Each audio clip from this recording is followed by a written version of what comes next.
Sa kulungan ng bagsak ng dalawang miyembro ng Sputnik Gang sa ikinasang bypass operation ng Station Drug Enforcement Unit ng Malate PNP sa Barangay 720 Malate, Manila. Nakatutok dyan si Police Corporal Abigail Rojas.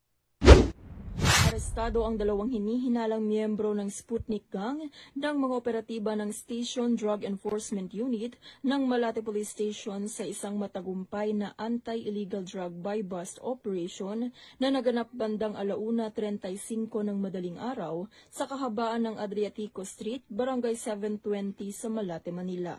Kinilala ang mga suspect na sina alias CJ, 22 taong gulang at alias Jen, 25 taong gulang. Nasamsam mula sa mga suspect ang 4 na pakete ng hinihinalang shabu na may kabuoang bigat na 15 gramo at tinatayang halaga na 102,000 pesos based sa standard drug price. Na-recover rin ang perang ginamit bilang buy-bust money.